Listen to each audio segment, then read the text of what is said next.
Picture this: a child on her knees crying and begging her parents to quit arguing. This isn't the first time of their disputes and won't be the last. Yet even when their relationship eventually leads to divorce, the child still gets caught in the middle of it. The parents would tell the child bad things about the other parent and could not even care for the child without arguing. This crying child was me. I'm that little girl, and I've learned so much about relationships through my parents' divorce, counseling, and the help of others. Through the guidance of the Bible and the church, I believe it is possible to have peaceful disagreements in marriage, and if divorce is the only option remaining, that the church can help it be a peaceful divorce. Before I get too far into my speech, I would like to make one thing clear. The things I will be discussing exclude abuse situations. Abuse situations are very different from what I'm discussing tonight. The type of arguments and harmful discussions I'm talking about are things used in everyday conversations, such as passive-aggressive comments and petty remarks. For example, say your spouse comes home and complains about the laundry not being done. You reply with a snarky remark about how if they want something done, they could do the laundry. I will address a better way to handle those sorts of situations. Okay, how many of you in here are married? So, a good amount. Well, how many of you think maybe someday, possibly, you will be married at some point? Okay, some of us. My point is, this can affect any of us in here, or it already has affected us. Yet even when we argue or disagree with our significant others, or our parents argue, sometimes the words can become so harsh. We have a personal choice to make when we speak. We have the choice to choose what kind of words we will use. So tonight, I want to talk about disagreements in marriages, how the church can support the couples, and what the church can use in teaching couples how to handle their conflict. The phrase, "Sticks and stones may break my bones, but words will never hurt me," is quite inaccurate. Calling your spouse a word you wouldn't use in public, say in church, or say in front of a child probably isn't something you should be saying at all. Those harsh words and conversations can stick and be remembered by your spouse. If the situation and hurt is not mended, it just continues to build up and weaken the relationship. So what does the Bible tell us about this? James 3 talks about the taming of our tongue. James 3, 5 through 8. Likewise, the tongue is a small part of the body, but it makes great boasts. Consider what a great forest is set on fire by a small spark. The tongue also is a fire, a world of evil among the parts of the body.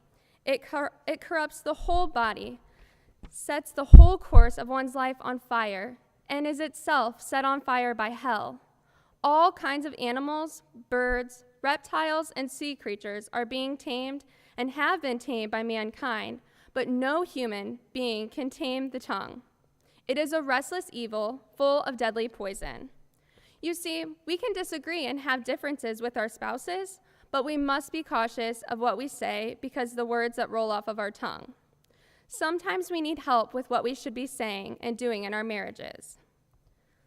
However, the church also has a responsibility.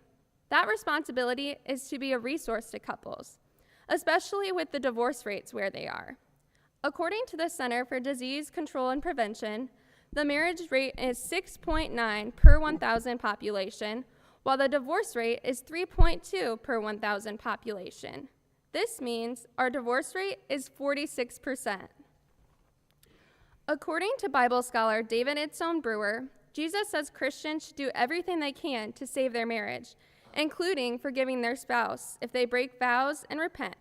And Paul says if someone is divorced by their spouse with no option, that God has called them to peace, according to 1 Corinthians 7:15, which says, "But if the unbelieving partner separates, let it be so. In such cases, the brother and sister is not enslaved. God has called them to peace." According to the book Remarriage After Divorce in Today's Church, 3 Views, the role of the church is to be a support system for its members. The church needs to have programs and resources available for people struggling in their marriage. For example, Churches should provide premarital counseling as well as set up programs for older couples to mentor younger couples. This is available in St. John Mennonite Church in Pandora, Ohio. The counseling also uses a book called Saving Your Marriage Before It Starts by Leslie and Les Parrott.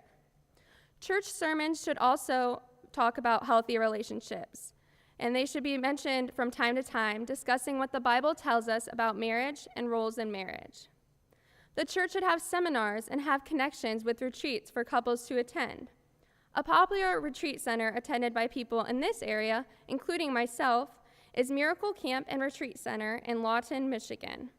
They host a marriage retreat as well as retreats just for men and women. So what should the church be teaching?